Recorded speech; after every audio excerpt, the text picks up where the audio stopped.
Assalamualaikum warahmatullahi wabarakatuh. Di sini saya akan mempresentasikan jawaban UAS pengendalian kualitas. Di jawaban yang pertama, Motorola ini memulai implementasi Sigma pada awal tahun 1980-an dengan fokus dan target utamanya itu untuk meningkatkan kualitas dan performa serta menurunkan kemungkinan kegagalan. Dan strategi sistem manajemen Sigma ini yang diimplementasikan oleh Motorola juga meliputi customer fokus pada kepuasan dan kebutuhan konsumen. Yang kedua, reduce defect, menurunkan tingkat cacat produk. Terus yang ketiga, center around target, berkisar pada pusat target. Yang keempat, reduce variation, menurunkan variasi dalam proses produksi. Dan dari hasil implementasi Sigma ini oleh Motorola terbukti sukses pada tahun 1987 dan Motorola mendirikan program perbaikan Six Sigma dan hanya setahun kemudian perusahaannya menerima penghargaan Malcolm Baldrige National Quality Award, penghargaan yang bergengsi dalam bidang kualitas. Dan implementasi Sigma telah membantu Motorola dalam meningkatkan bisnisnya dan mengendalikan serta meningkatkan kualitas produk secara dramatis. Dan yang kedua, 5 fase dalam metodologi Sigma yang dikenal dengan akronim DMAIC. Yang pertama, define. Fase ini melibatkan mendefinisikan secara jelas tujuan dan ruang lingkup proyeksi Sigma, identifikasi masalah atau peluang perbaikan, tetapkan batasan proyek dan tentukan parameter kunci yang perlu diperbaiki. Measure. Fase ini berkaitan dengan pengukuran dan pemahaman terhadap variabilitas dalam proses identifikasi dan kumpulkan data yang relevan untuk mengukur kinerja saat ini.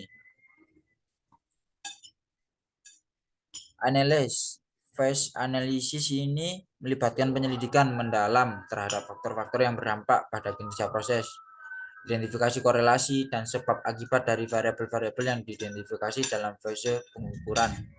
Improve. Setelah mengidentifikasi penyebab akar masalah, fase ini menitik beratkan pada perancangan dan implementasi solusi perbaikan. Dan yang terakhir, kontrol, melibatkan pengembangan sistem kontrol dan pemantauan untuk memastikan bahwa perbaikan yang diterapkan mempertahankan hasilnya. Ini mencakup pembuatan pedoman dan prosedur yang baru, pelatihan personel, serta pembuatan indikator kinerja kunci atau Key Performance Indicator KPI untuk memantau kinerja jangka panjang.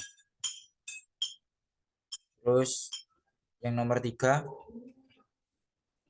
5 standar kualitas yang sering diaju dalam manajemen perusahaan di sektor ini. HACCP, Hazard Analysis and Critical Control Point, adalah sistem manajemen risiko yang berfokus pada identifikasi, evaluasi, dan pengendalian bahaya yang dapat mempengaruhi keamanan pangan, juga memastikan bahwa seluruh rantai produksi makanan dipantau akan dikendalikan dengan ketat. Yang kedua, ISO 22000. ISO 22000 adalah standar internasional untuk sistem manajemen keamanan pangan. Ini mencakup aspek-aspek seperti pemantauan bahan baku, pengolahan, penyimpanan, dan distribusi untuk memastikan bahwa pangan diproduksi dalam kondisi yang aman dan sesuai dengan regulasi pangan. GMP, Good Manufacturing Practice. GMP adalah serangkaian pedoman dan praktik terbaik dalam produksi makanan dan minuman. Ini mencakup kondisi sanitasi, kebersihan personel, pengendalian mutu, dan prosedur produksi yang dirancang untuk memastikan keamanan dan kualitas produk. SQF, Safe Quality Food, adalah standar internasional yang memadukan elemen-elemen keamanan pangan dan manajemen mutu. Ini memberikan kerangka kerja yang komprehensif untuk memastikan bahwa seluruh rantai pasok makanan dan minuman beroperasi sesuai dengan standar keamanan dan kualitas tertinggi. BRC, British Retail Consortium Global Standard. BRC adalah serangkaian standar yang dikembangkan oleh British Retail Consortium untuk memastikan keamanan dan kualitas produk, juga mencakup aspek seperti manajemen mutu, kontrol produk, dan komitmen terhadap pangan. 4. Penerapan Good Manufacturing Practice GMP pada industri makanan minuman skala kecil menengah sangat penting untuk memastikan keamanan, kebersihan, dan kualitas produk. Dan ini berikut adalah langkah-langkah yang dapat diambil dalam penerapan GMP. Yang pertama, pelatihan karyawan. Memberikan pelatihan kepada semua karyawan mengenai GMP, termasuk praktik kebersihan, penanganan bahan baku, prosedur kerja, yang memastikan pemahaman yang seragam dan kesadaran akan pentingnya kepatuhan terhadap standar.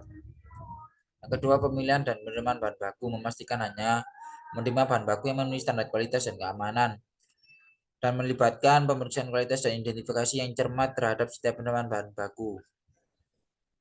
Yang ketiga, kebersihan dan sanitasi fasilitas, melakukan pembersihan dan sanitasi secara teratur pada seluruh fasilitas produksi termasuk peralatan, ruang produksi, dan area penyimpanan, melibatkan penggunaan bahan pembersih yang aman dan metode yang tepat. Yang keempat, memastikan pemeliharaan dan kalibrasi peralatan, memastikan bahwa semua peralatan yang digunakan dalam proses produksi tetap dalam kondisi baik dan dijaga dengan baik. Peralatan juga perlu dikalibrasi secara berkala untuk memastikan akurasi.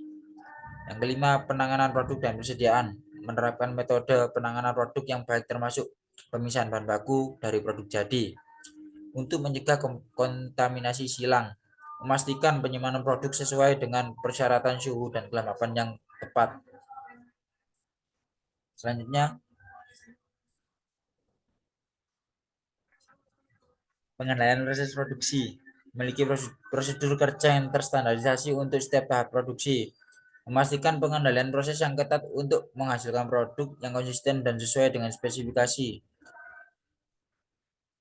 Pemantauan dan pengendalian kualitas, melakukan pengujian dan pemantauan kualitas secara teratur pada bahan baku, produk dalam proses, dan produk jadi. Menetapkan batasan dan kriteria kualitas untuk memastikan produk memenuhi standar yang ditetapkan. Pelacakan dan identifikasi produk, menetapkan sistem pelacakan yang memungkinkan identifikasi cepat dan akurat terhadap produk. Manajemen sampah dan limbah, mengelola limbah dengan baik dan memastikan pembuangan sesuai dengan regulasi lingkungan. Ini mencakup pembuangan limbah yang aman dan prosedur pengelolaan limbah yang sesuai. Dan yang terakhir, dokumentasi dan rekam jejak, menyusun dokumentasi lengkap tentang setiap tahap produksi, termasuk catatan produksi, pengujian kualitas, dan pelatihan karyawan, juga dapat membantu dalam memeriksa kepatuhan terhadap GMP dan memberikan dasar untuk peningkatan berkelanjutan. Dan dengan menerapkan langkah-langkah ini, industri makanan minuman skala kecil menengah dapat memastikan bahwa mereka memenuhi standar GMP, meningkatkan kualitas produk, dan membangun kepercayaan pelanggan.